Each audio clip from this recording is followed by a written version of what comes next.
You're listening to Season 6 of Mobile Suit Breakdown, a weekly podcast covering the entirety of sci-fi mega franchise Mobile Suit Gundam. For new fans, old fans, and not yet fans, we analyze all 43 years of Gundam, episode by episode and movie by movie, researching its influences, examining its themes, and discussing how each piece of the Gundam canon fits within the changing context in Japan and the world, from 1979 to today.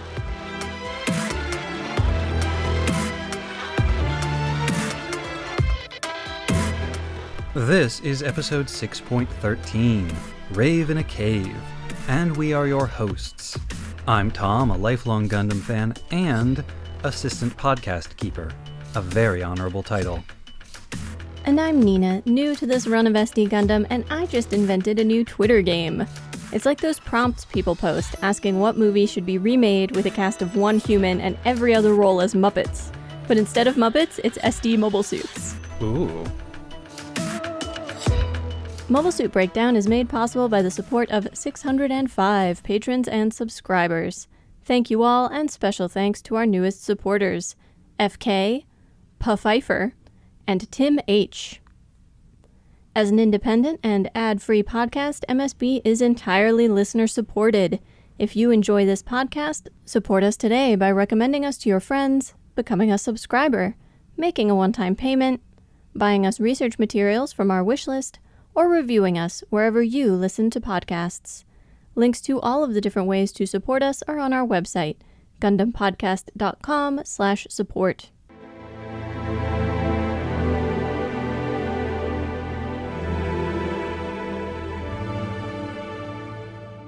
We're getting close to the end of Season 6, so before I introduce this week's episode of Gundam, I want to give you a preview for what's coming up. This week we wrap up SD Gundam Mk V, the last of the numbered SD releases from this era, and later in the episode we'll be addressing that infamous Gundam cryptid, Doozy Bots. Our next episode, 6.14, Somewhat Delightful, will be a wrap-up kind of episode where we look back at Season 6 and share our overall impressions, favorite and least favorite shorts, and, of course, our favorite SD mobile suits and characters. But first, we're going to take a week off to gather our thoughts and to give you time to submit questions or comments. Now, as always, we can't promise that we will respond to every question, especially questions that require any kind of research, but we will do our best. Please send your questions and comments by email to gundampodcast@gmail.com or to our new email address, hosts@gundampodcast.com. After that, we'll be off for our usual between-seasons hiatus, as we prepare to cover the movie Gundam F91 and catch up on about a million other things that have been on hold while we've had our heads down working on the podcast.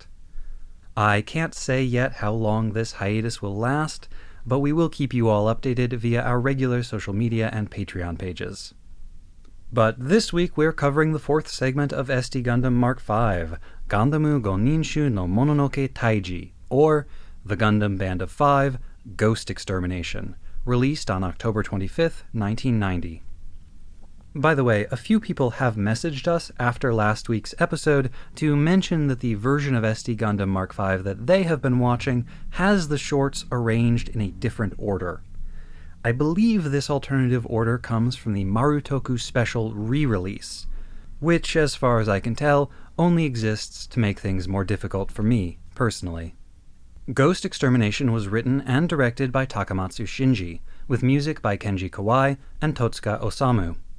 The animation director and character designer was Yokoyama Akitoshi, and the background artist was Yajima Yoichi. Now, Nina's recap.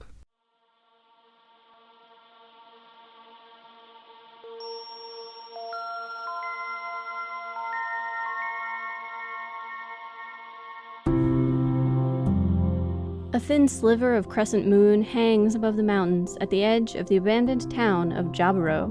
The brothers Hyakushiki and Hyakimaru sneak gingerly past dark windows, crooked lanterns, and torn shoji doors, until the buildings begin to rattle and clatter.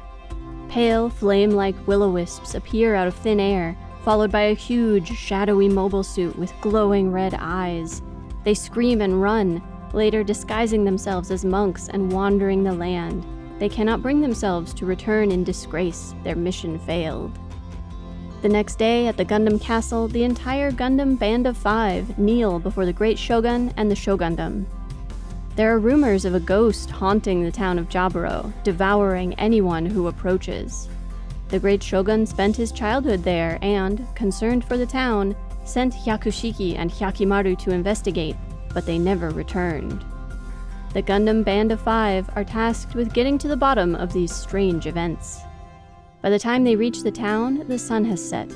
Dogs bark and howl in the distance, and the already nervous Gundam Band jump at a dripping faucet, the wind through dry willow branches, and their own shadows.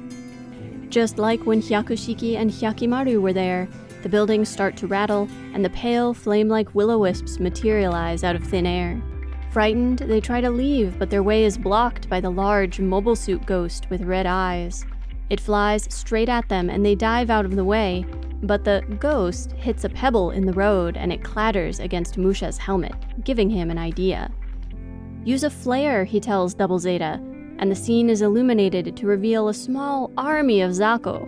Zako on the rooftops using fishing rods to control the will-o-wisps, Zako in the buildings to rattle doors and windows, and Zako operating the Mobile Suit Ghost, which turns out to be a wood and metal construct. But what is the Army of Darkness doing here? Faint sounds of music emanate from a mine entrance in the side of the mountain. Inside, the Zaku brothers eat and relax while their hench mobile suits search. A map, stolen from the Gundam Castle, shows the location of the Great Shogun's buried treasure, and the Zaku brothers haunted Jaburo to scare away the townsfolk and hunt for the treasure undisturbed. In fact, they've just found a small wooden chest and have busted out the celebratory watermelon when the Gundam Band of 5 arrive. Of course, the Gundams demand the return of their master's treasure, but the Zaku brothers take the chest and run deeper into the cave. 3 Gundams stay behind to fight the Army of Darkness hench mobile suits, while Musha and Mark II chase the Zakus down a carved passage, following them in a minecart when they take off down the tracks. Through the dark and winding tunnels, they duck under wooden braces, speed down cliffs, and careen through roller coaster-like loops. The Zaku brothers pull a lever as their cart goes past, switching the tracks and sending the Gundams back the way they came. But while they watch their enemies recede into the dark and gloat over their victory, they aren't watching what's ahead, and they crash straight into a wooden beam, losing hold of the treasure. Musha catches the chest. Stretched across the track is a string. The Zaku brothers' minecart pulls the string, that opens a cage, that frees a cat, that chases a mouse, and in doing so powers a treadmill, that turns a series of gears, that light a bomb, that explodes, that causes the whole mine to start caving in. Everyone, Zaku brothers, hench mobile suits, and Gundams, runs for the exit. Bringing up the rear, Shinzaku stumbles and drops the watermelon, and it bowls over his brothers and their helpers. They are near the exit, but still in the tunnel when the whole mountain comes down. The Gundam Band of 5 return victorious, having solved the mysterious haunting of Jaburo and retrieved the Great Shogun's treasure. It's odd, though. The Great Shogun doesn't remember what he hid there. They open the chest to find beloved childhood toys.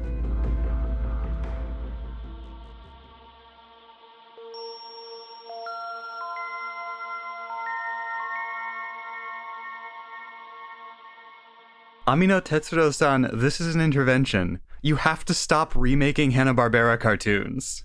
It has gone on too long. This is clearly just Scooby-Doo. It's very important to me that you know that thanks to your research, by which I mean he watched an episode of Scooby-Doo this morning, I am going to have that theme song stuck in my head, possibly for days. How dare you put scare quotes around research in this context? How else was I to know that the plot of this episode is suspiciously similar to that of Scooby-Doo Season 1, Episode 4, Mind Your Own Business?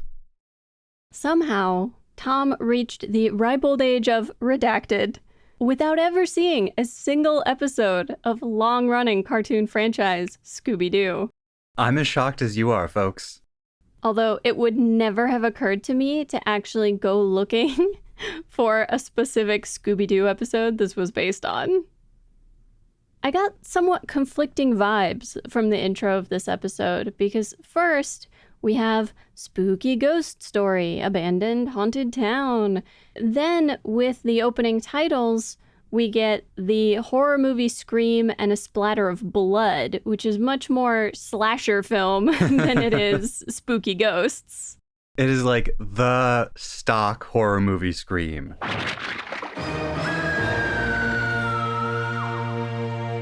Growing up in the 90s, I saw way more parodies of schlocky horror movies than I ever actually saw authentic, earnest, schlocky originals.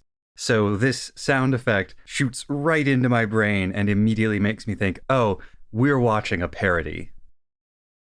This is another pretty enjoyable SD short. I liked this one. I would put this one in the category with the Space Mystery Adventure or Fierce Races, where it's like, yeah, this is good. It's not extraordinary. They're not doing anything experimental. It doesn't have the, like, buoyant joy of a Pequerienta Poresu, but it is well executed and it's fun. Glad I watched it.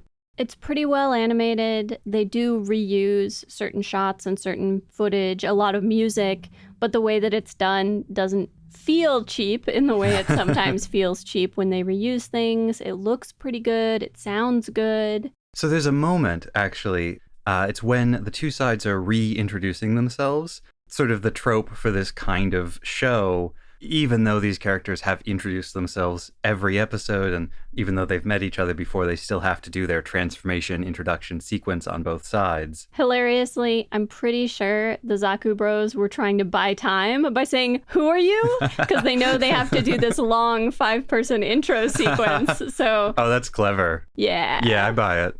So then the Zaku Bros do their intro sequence, which is similar to one they did in a prior episode, but kind of like upgraded. There's a feeling of a stylistic shift when those introductions happen that is like when you're watching one of those, serialized tokusatsu shows or whatever, and they do the stock transformation footage. It always feels a little bit off because it was filmed at a different time, probably with different equipment and maybe with a different film crew. Like, the subtle difference of the film style is visible here, and in this case is artificial. It was created to give you that impression. Also introduces some new character elements that we didn't have before. The association of the Shinzaku with roses, a lady killer of both wealth and power. I swear he had the rose in his teeth before, but this is much more explicit. And it's not just a rose in his teeth, it's also all the roses in the background around him when he does his introduction. I also wondered, his voice sounded new to me. Sounds quite a bit younger than I'm used to hearing in these shorts, or like possibly a woman cast in a man's role or something. I don't know. Shinzaku was played by Sasaki Nozomu, the voice of Hathaway Noah in Char's Counterattack. I've said before that I think the SD Sengoku stuff takes a lot of its inspiration from what was the then recent Sunrise anime Samurai Troopers, or Ronin Warriors as it was called in the US. And by what I'm sure is sheer coincidence, Sasaki played a character in that show who was also named Shin. The introduction of the Zaku brothers also had the Konzaku taking a bodybuilder pose. The Konzaku is the now Zaku, that's the Zaku 2, right? Yes. Tom is posing. Muscle pose. Someday research on bodybuilding in Japan. Probably sooner than you think. A lot of the plot elements for this are entirely predictable. The reveal that these were actually childhood toys. Nina called it like 2 minutes into the episode. The sequence where they get in minecarts and the minecarts turn out to be a roller coaster, and, the sort of thing that shows up in every cartoon that's set anywhere near a mine. But still entertaining and well executed, right? Like, I remember when I was sure that the treasure was childhood toys, and it was when the Zaku brothers show us the map, and it's clearly drawn and written by a child. But I had some inkling from the moment that the Great Gundam said, "Oh, I spent my childhood there." And yet it's still a really fun reveal when they open the chest and it's full of action figures and stuffed animals. The little axolotl toy. Actually, I was wondering when I saw that if there was like some vogue for salamander stuffed animals at the time, because they also show up in the Yakuza video games. There's a whole crane game minigame, and one of the plush toys you can win is a whole like family of axolotls. Huh. Yeah. The voice acting in that scene was particularly good because it's subtle, but you can hear the sort of vague disappointment in the voices of the Gundam Band of 5 when the Great Shogun says, "Oh, thank you so much, this is so great." And they're like, "Yeah." Sure, sir. Whatever you say, boss. Absolutely. They catch themselves, though. They restore the mask of feudal subservience. "We are honored to have found your childhood toys again, my lord." I could not stop laughing at Onmitsu sneaking around the room, getting called out by the Shogun, who has known he was there the whole time, and not being part of the rest of the episode. I assume they couldn't get the voice actor. Or the Shinobi of Shinobi would simply not fit into this kind of story. That's Plus, fair. Gundam Band of 5, 5 members of the Scooby Squad. I especially appreciate that our extremely heroic characters are still scared witless by the sight of these ghosts. The sort of flame, will-o'-the-wispy ghosts are very common in Japanese folklore. The mobile suit ghost, less so, but ghosts and spirits and like spirit possession are all part of Japanese folklore and mythology. And the Gundams are frightened, and one of them even suggests, maybe we should just come back tomorrow. And then it's the tiny detail that the ghost must be corporeal because it hits a pebble that then ricochets off Musha Gundam's helmet that tips them off, wait a second, this can't possibly really be a ghost. I feel like there's a relationship between the ringing of a bell and exorcism. There is. And the pebble bouncing off of the metal helmet sounds a bit like a bell ringing. Oh, that's true. There might be something there.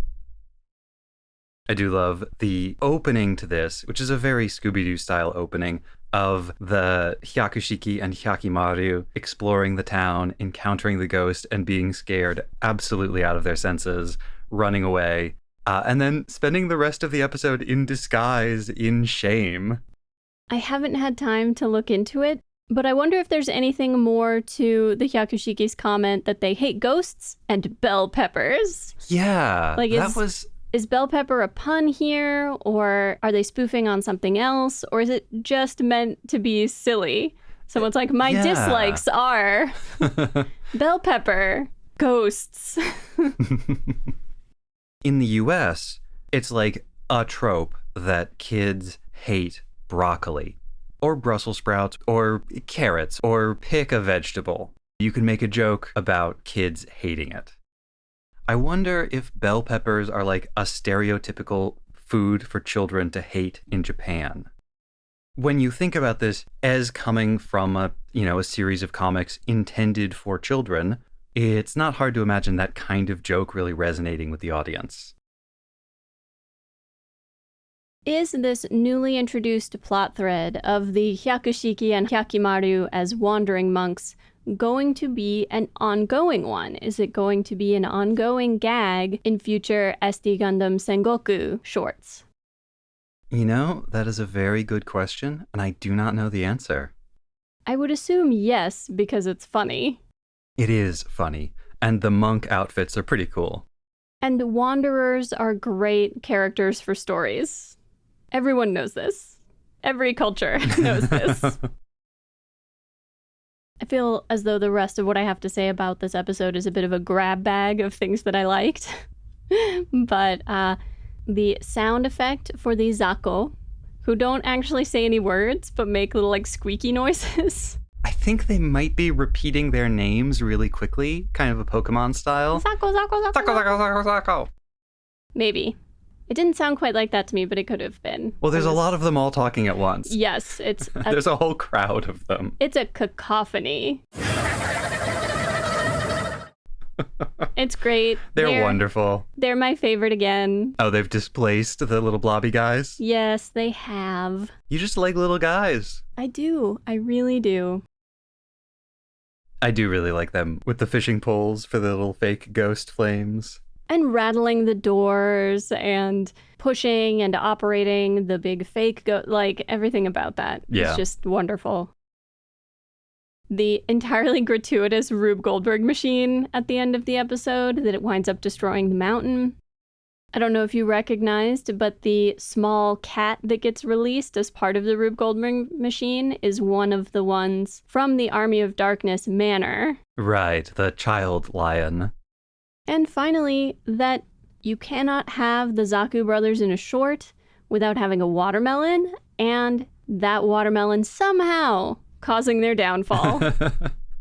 For a change of pace, this time it was because they dropped it and it bowled them all over, rather than while cutting it, they somehow cut something else that's more important and ruin everything. This is just like when the 3 orphans in First Gundam use Haro's defense mode to stop one of the escaping prisoners by rolling it at his feet like a bowling ball.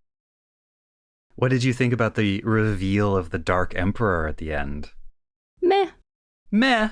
Mysterious baddies are never as cool when you get to see them in the clear light of day as they are when they're shadowy and mysterious. It's always a letdown. What if the Dark Emperor turns out to be full of Zakos? That I would be on board with. But see, that's the thing about those kinds of reveals. For me, they work much better when they're funny. Think Wizard of Oz. Or, well, I guess most of the examples I'm thinking of for this are probably riffing on the Wizard of Oz. But where you think it's this big, powerful, mysterious whatever, and actually it's just a little guy with a lot of funny equipment and disguises and special effects. You just like little guys. I do.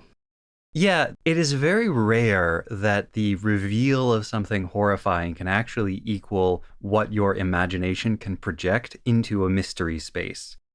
I remember reading about the production of the first Alien movie, and all of the trouble they had with the alien suit and figuring out how to get somebody to wear it, how to shoot it. And initially, they wanted to show much more of the alien, to show it more clearly, but ultimately decided, partly for practical production reasons, but partly for artistic ones, that it worked much better the less of the alien you saw. Mystery is frightening. It builds up a kind of internal tension, and revealing the mystery breaks the tension. The other thing about the end of this episode, before we go to the end credits and the 2 monks walking down the beach, the Dark Emperor, by way of punishment or to frighten them, shoots off some missiles at the Zaku brothers, and they are yelling, "We're sorry!" as they get sort of thrown into the air by the explosion, and the video cuts while they are in the air with the explosion around and behind them. The 3 Zaku brothers are blasting off again! Pokemon style. Also, now, in 2022, feels like a classic action movie shot. The explosion behind your heroes thing. But how old is that? That at least goes back to the action movies of the 80s. So by this point, 1990, it was a well-worn action movie trope. I'm glad you raised that final scene, because there's a bit in it that I found especially rich. Is when one of the Zakus is like, no, Your Majesty, we would never use your image without your permission. Which is rich, coming from this gang of parodists. From Amino and his crew, who have just been remaking Hanna-Barbera cartoons for the last 2 years. Come on, man. Maybe that's the gag. It's a good gag. Don't let my chastising tone of voice convince you otherwise. I appreciate it immensely. Do you think the assumption on the side of the Japanese producers of these cartoons was that nobody in the United States would ever see them or come to know that they were effectively copies of American-made cartoons? That it didn't matter because how would anybody ever find out? That is kind of my assumption. Certainly there are a lot of reasons to think that decisions were being made on the assumption that this stuff was never going to leave Japan. For example, back in Zeta, when they used those Neil Sedaka songs for the intros, it seems very likely that they got legal permission to do that in Japan, but didn't bother getting licenses to export it to the rest of the world. And there's a few other examples I can think of where they played sort of fast and loose with the rules on the assumption that it was just, it was what everybody did and it was going to be fine and no one would ever notice. I'm getting ahead of myself a little bit because really we ought to be talking about this next week when we do our wrap-up episode on SD Gundam. But this is the kind of thing that if it weren't Gundam, probably would have just been forgotten. If it were not attached to this other, big, famous, landmark, long-running series, these kinds of quickly made, kind of funny parody shorts would just be forgotten relics of the OVA era. One does not get the impression that they were made to last. I hope this doesn't come off snobby, but my assumption is that most TV is made on that principle that, yes, it should be entertaining, and yes, it should be well done, but with exceptions, of course, but a lot of the people making it don't consider it high art. They don't necessarily think this is going into the canon of classic animation that people are going to watch and talk about and study for decades to come. It's content to fill out a schedule, or they need some new tapes to release this spring, or they need filler for, there are business pressures on the creation of these cartoons, and there are artistic pressures. As we saw in Pikurienta Poresu, what a weird little cartoon, right? I'm sure nobody at Sunrise made them do that. That was them trying something out. But at the same time, we know there were financial constraints. We know there were time constraints. This is really true of all artistic output, but there's just so much of it all the time that all any of us who make art can hope for is our little blip, our little emotional reaction in whoever we manage to get our art in front of before it's replaced by the next thing. And that feels more true now. I mean, it probably is more true now because of the decentralized way we distribute our art, but it was definitely true then too.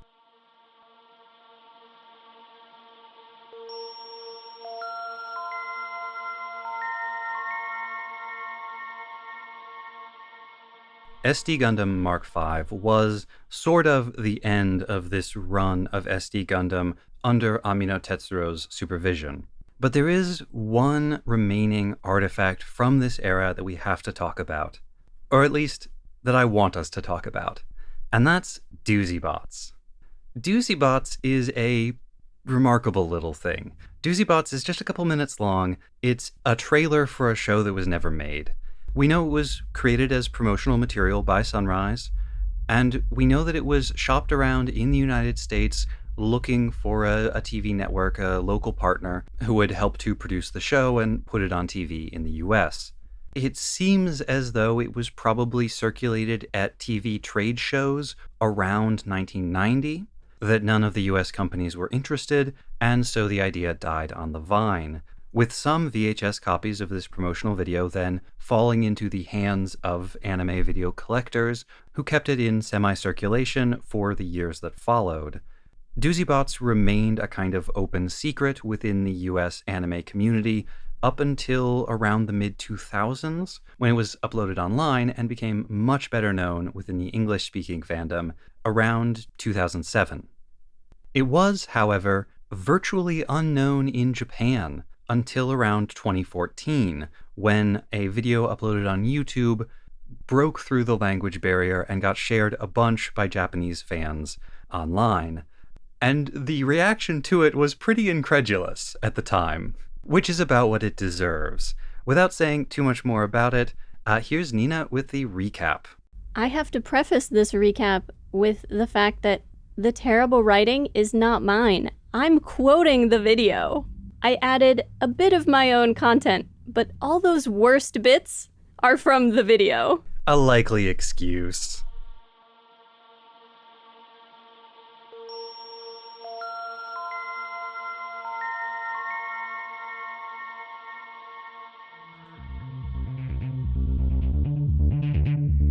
There's a spectacular new comedy action series coming in fall of 1991.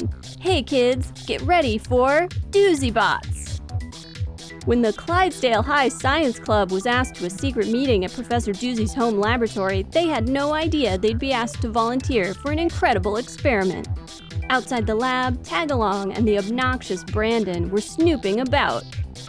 Professor Doozy had invented the amazing transmogrification process that can take the intelligence of humans and transfer it into specially designed robots. These Doozy Bots were needed to combat a defective generation of robots that have accidentally escaped from the professor's laboratory. These misguided robots had to be stopped before they carried out their mission to build an army and rob the world of fun. But these sinister robots were already on the march. The baddie mobile suits you know and love are accompanied by Turkulon, a sort of ostrich-shaped bot, as they attack a power plant, causing a blackout in the nearby town. They route all the power through Turkulon, who then lays eggs that hatch into more mobile suits. Their army is growing, but with their SD robot bodies and human intelligence and skills, the Doozy Bots defeat them all before transforming back to their human forms. Get ready for this exciting, beautifully animated half-hour series.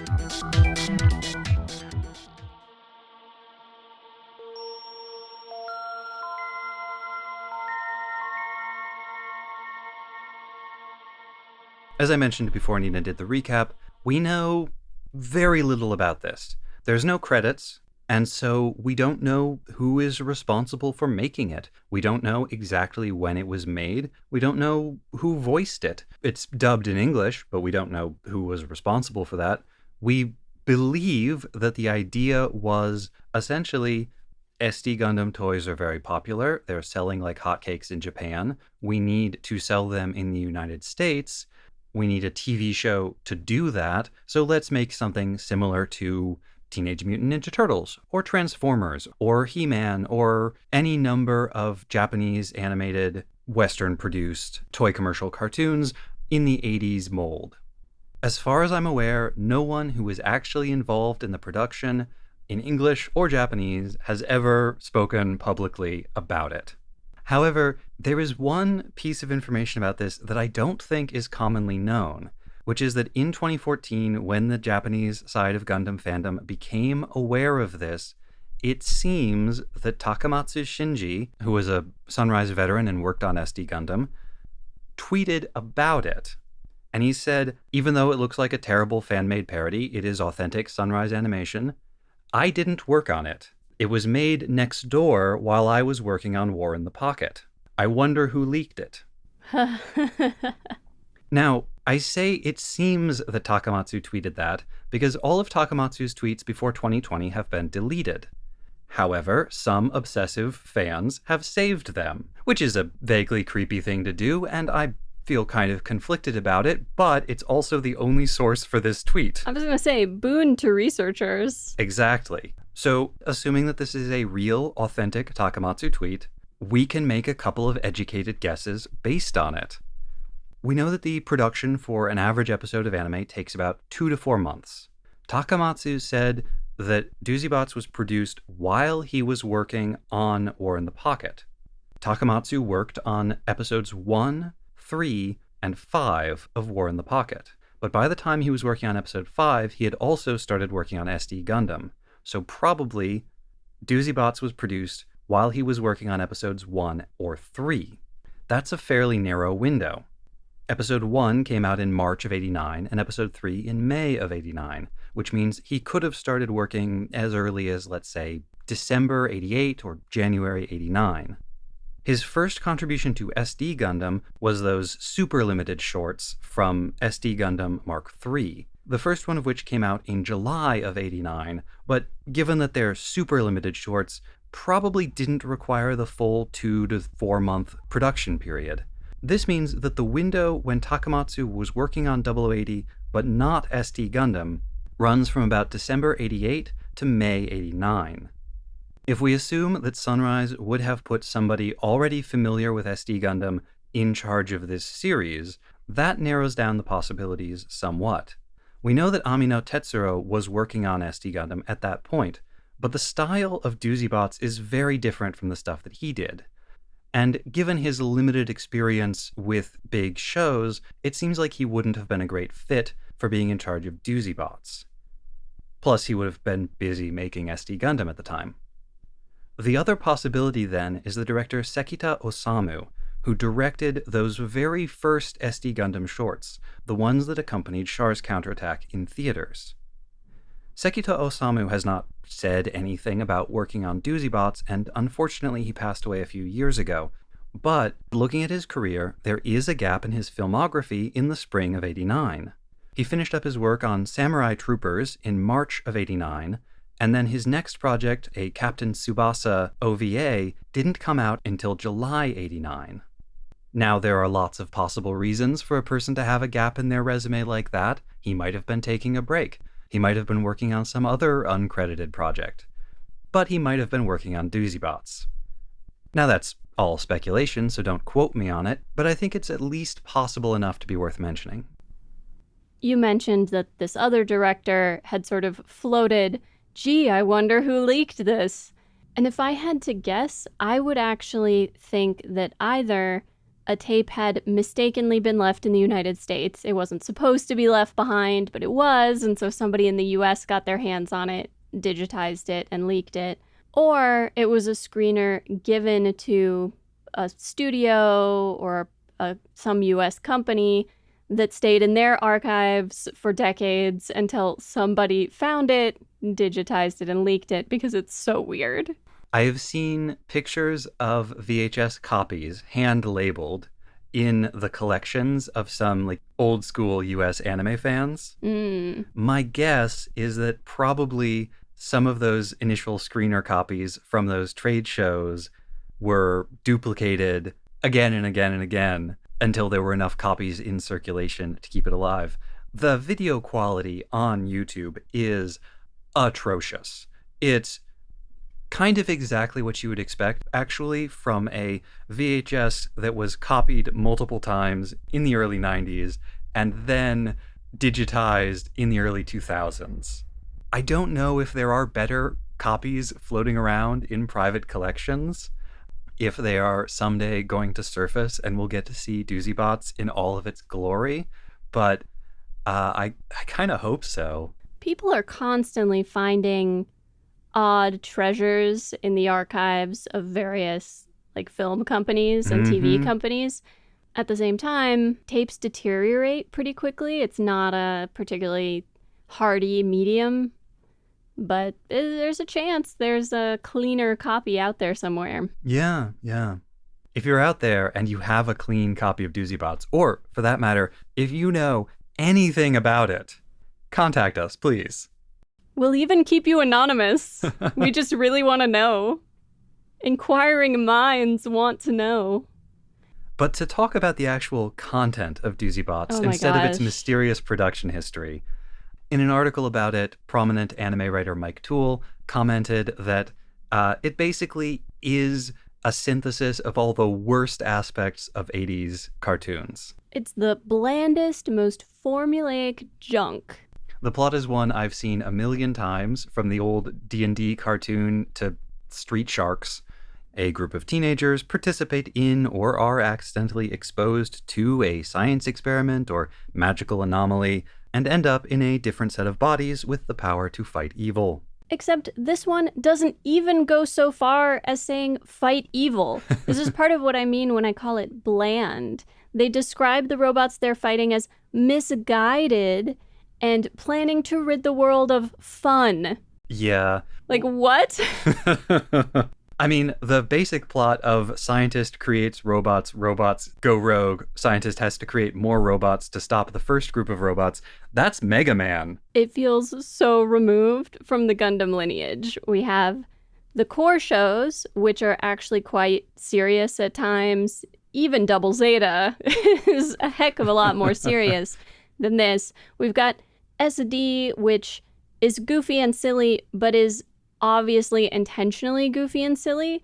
And then we have this, which seems to want to be kind of silly, but not completely, and want us to kind of take it seriously, but there are no stakes. And they didn't think Americans would relate to protagonists who were just robots, so they also had to be teens. There are a couple of young kid sidekicks who don't do anything.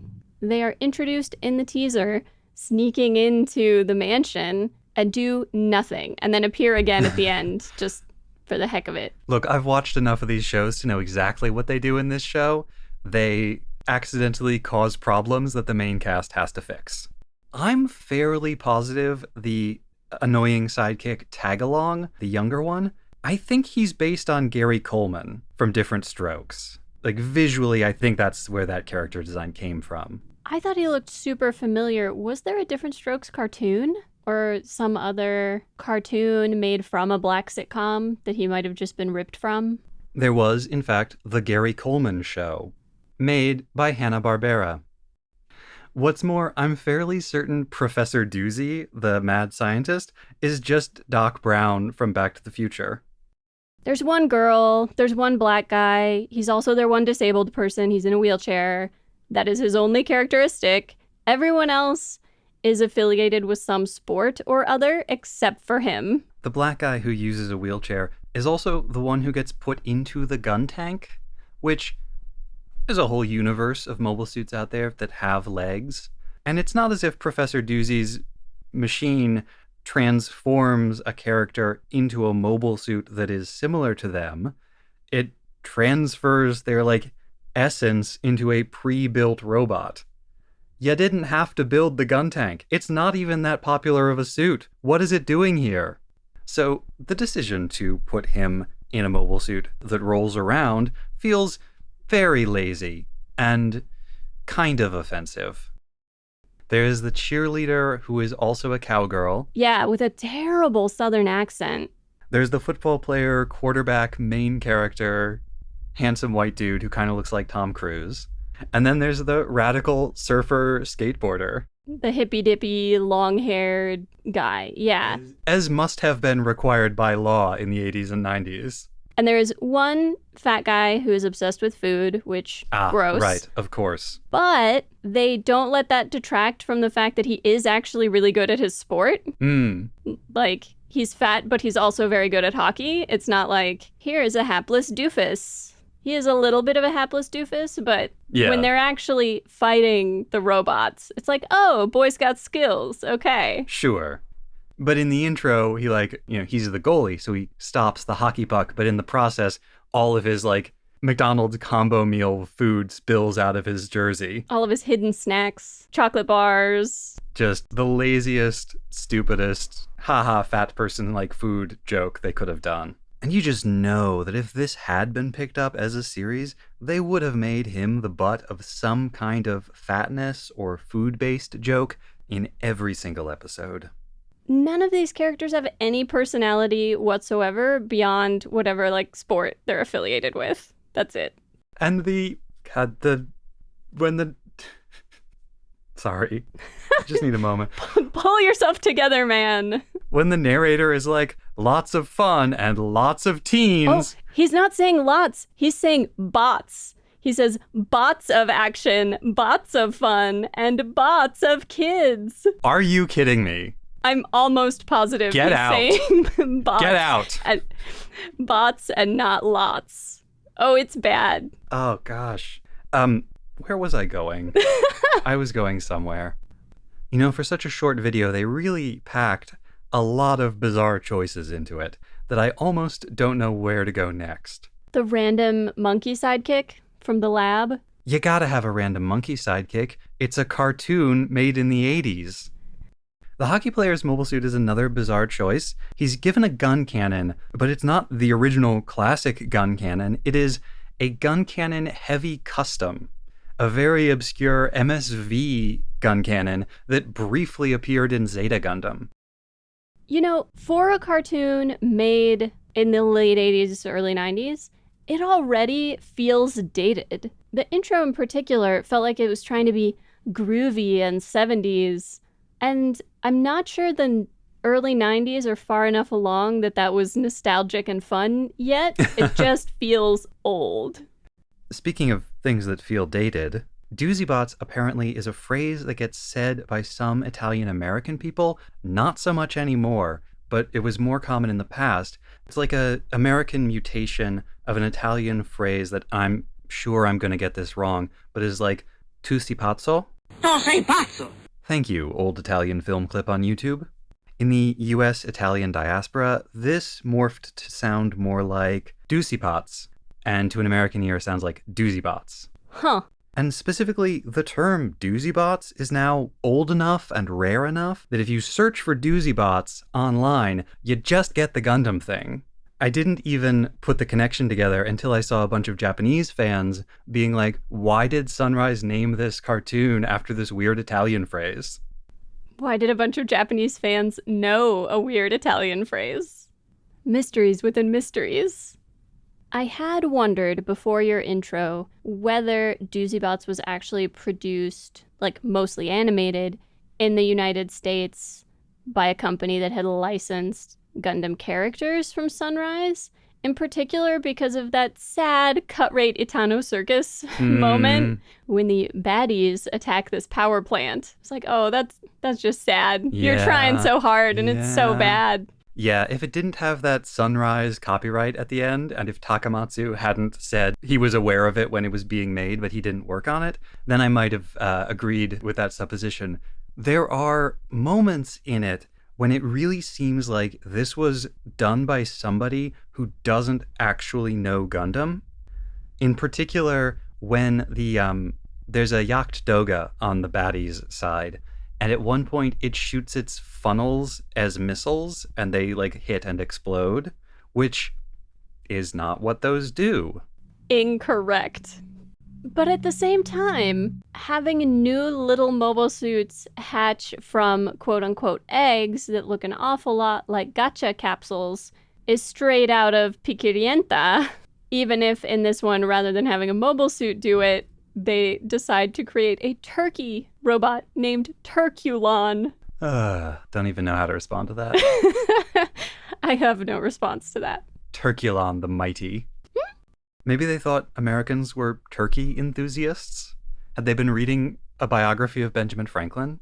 But then there are also moments when it seems really clear that whoever was making this was intimately familiar with these mobile suits, because the skateboarding surfing guy transforms into a Rigazi. And at one point, his skateboard surfboard transforms into a hang glider, and he glides around on it just like the back weapons system that the Rigazi uses. That's too right to have been made by somebody who doesn't know this stuff. I have to conclude that this was just what Sunrise at the time thought Americans would like, which is deeply insulting. As a person who was an American child when this would have been on TV, would I have watched it? Yes. Would I have liked it? Probably. You definitely would have wanted Toys of the Robots. I definitely would have wanted Toys of the Robots.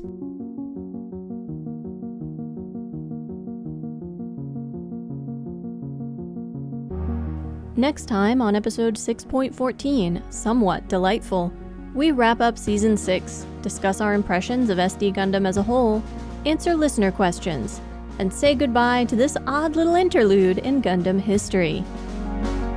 This served no purpose, but nevertheless. Mobile Suit Breakdown is written, recorded, and produced by us, Nina and Tom, in scenic New York City, within the ancestral and unceded land of the Lenape people, and made possible by listeners like you. The opening track is Wasp by Misha Dioxin. The closing music is Long Way Home by Spinning Ratio. The recap music is Olivia by Hyson. You can find links to the sources for our research, the music used in the episode, additional information about the Lenape people, and more in the show notes and on our website, GundamPodcast.com. You can get in touch with us on Twitter or Instagram at Gundam Podcast, or by email to GundamPodcast@gmail.com. And thank you for listening. I don't know, Nina, is it ever going to be safe to share wrong Gundam opinions with the world again? I mean, wrong opinions like Neo Zeon's doom was sealed the moment Haman Karn decided to prematurely split the celebratory watermelon. If people don't share wrong Gundam opinions like that, then they're just going to keep building up inside until something terrible happens.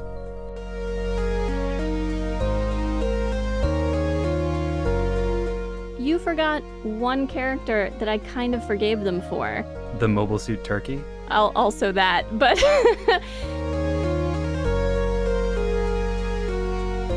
Have we checked whether there's a Hanna-Barbera series that they might have been copying here? Not yet.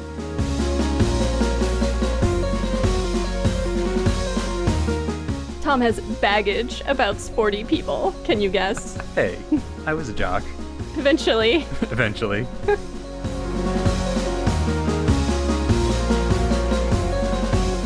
It's inaccurate. It's not canon.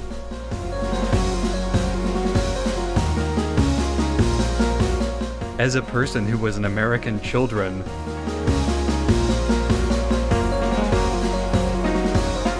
now that would have been a good place to end this, but I have one more complaint that I have to raise, which is, even in this episode, they still have the characters pair off for thematically appropriate duels at the end.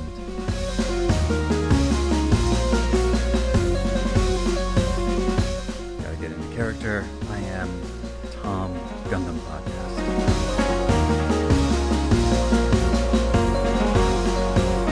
It's probably meant to be a Japanese salamander, Tom.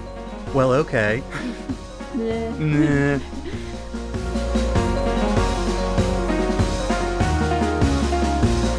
There is a mobile suit that the fandom sometimes refers to as the bell pepper, but it's not going to be introduced for a long time. So this is definitely not about that. Don't even know why I brought it up. To remind the listeners of your Gundam cred. That's true. I always need to be reminding the listeners of my Gundam cred.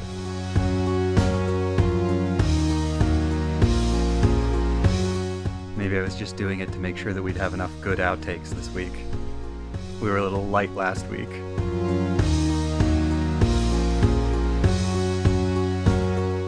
I'm doing this on purpose. To torment the listeners.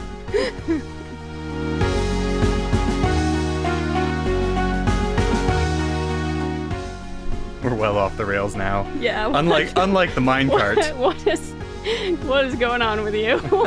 I'm having fun.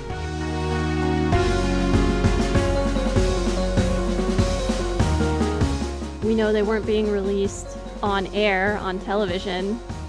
Since you mentioned that, I do want to point out, a while back you asked whether the SD shorts were ever released on television, and it seems like they were years later. They were broadcast on television in like 1993 as a special.